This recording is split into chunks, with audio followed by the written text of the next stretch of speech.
नाभिक स्नेही प्रतिस्थापन अभिक्रिया न्यूक्लियोफिलिक सब्स्टिट्यूशन रिएक्शन वे प्रतिस्थापन अभिक्रियाएं जिनमें कार्बनिक प्रकृति के आधार का कोई भाग नाभिक स्नेही से प्रतिस्थापित हो जाता है, नाभिक स्नेही प्रतिस्थापन अभिक्रियाएं कहलाती हैं। क्या कहलाती हैं?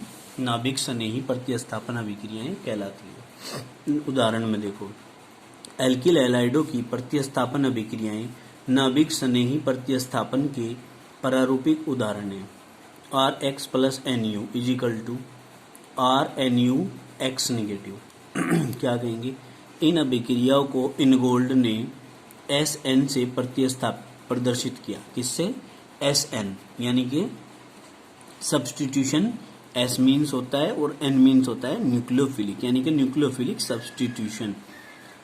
ठीक है, ये यहाँ पे दिखा दिया। अब देखिए, क्रियाविधि के आधार पर नाभिक स्नेही प्रतिस्थापन अभिक्रियाएं दो प्रकार की हो सकती हैं। SN2 क्रियाविधि द्वितीय कोटि की नाभिक स्नेही प्रतिस्थापन अभिक्रियाएं। SN1 क्रियाविधि प्रथम कोटि की नाभिक स्नेही प्रतिस्थापन अभिक्रियाएं। अब हम SN2 क्रियाविधि पढ़ेंगे। क्या कहेंगे?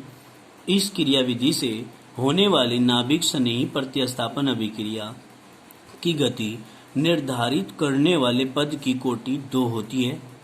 कितनी होती है? 2। SN2 अभिक्रिया Rx plus NU is equal to R और यह NU X निगेटिव के लिए। फिर कहेंगे अभिक्रिया का वेग अनुक्रमानुपाती क्या होगा? Rx और NU दोनों की कंसंट्रेशन यहाँ पर अभिक्रिया के वेग के अनुक्रमानुपाती होगी। क्या कहेंगे? ये अभिक्रियाएं एक पद में पूर्ण हो जाती हैं। कौन सी? SN2 वाली। इनमें मध्यवर्ती संक्रमण अवस्था प्राप्त होती है। संक्रमण अवस्था में आक्रमणकारी नाभिक स्नेही व निकलने वाले समूह दोनों पूर्ण बंध द्वारा नहीं जुड़े होते। किसके द्वारा? पूर्ण बंध के द्वारा नहीं जुड़े हुए होते। कार्बन छदम पंच संयोजी प्रतीत होता है। कैसा?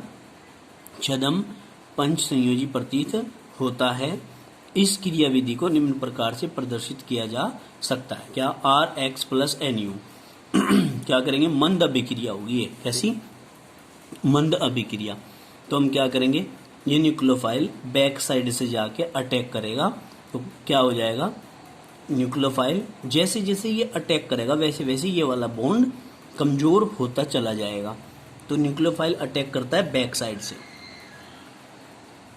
ये यहाँ ये हो गया न्यूक्लियोफाइल R और फिर X। ठीक है, संक्रमण अवस्था है ये ट्रांजिशन स्टेट बोलते हैं इसको। क्या बोलते हैं?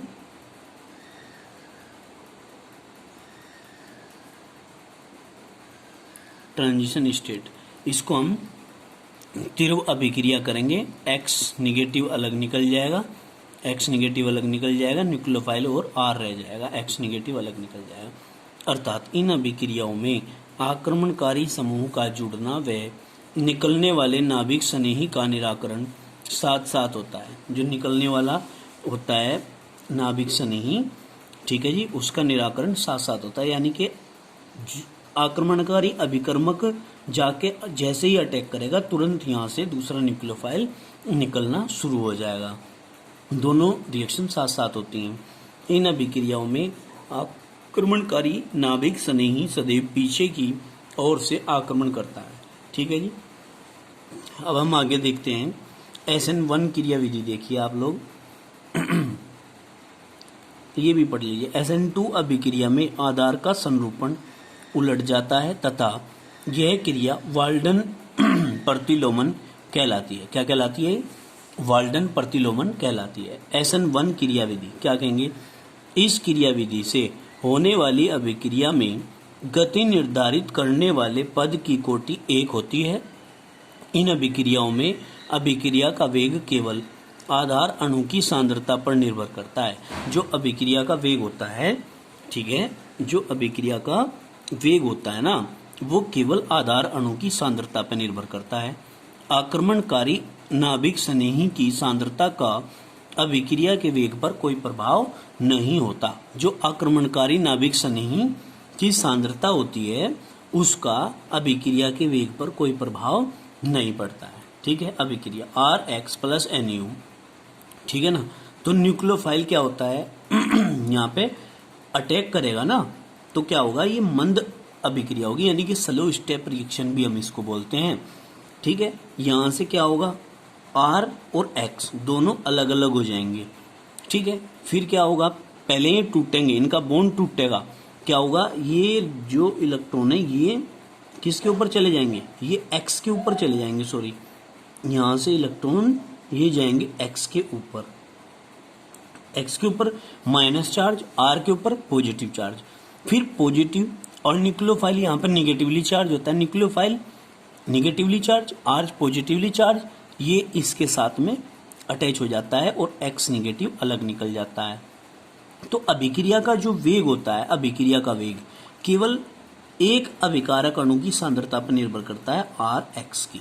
वहां पिछली बार हमने पढ़ा, वहां पर अभिक्रिया का वेग Rx और न्यूक्लियोफाइल दोनों के ऊपर अटैक कर रहा था, दोनों के ऊपर निर्भर कर रहा था, इसलिए निर्भर कर रहा था क्योंकि दोनों अभिक्रिया में साथ साथ भाग ले रहे थे। यहाँ पे क्या है, यहाँ पे केवल अभिकारक अणु, इसकी प्रेजेंस में अभिकारक अणु टूट रहा है, मतलब अभिकारक अणु ही भाग ले रहा है, तो अभिक्रिया का वेग अनुक्रमानुपाती Rx।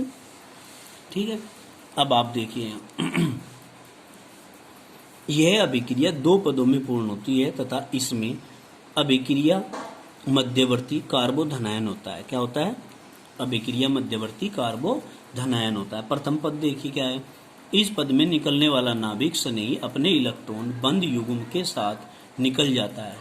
यह मंद पद होने के कारण वेग निर्धारक है।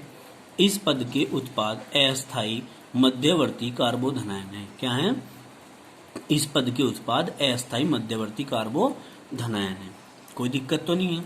अब आगे देखो द्वितीय पद, यह पद तीव्र गति से होता है, जो सेकंड स्टेप है वो इस तीव्र गति से होता है, वो वेरी फास्ट रिएक्शन होती है। इसमें आक्रमणकारी नाभिक स्नेही कार्बोधनायन के साथ क्रिया करके उत्पाद देता है। ठीक है जी, अब आगे देखेंगे, इतना ही पढ़ लो इसमें।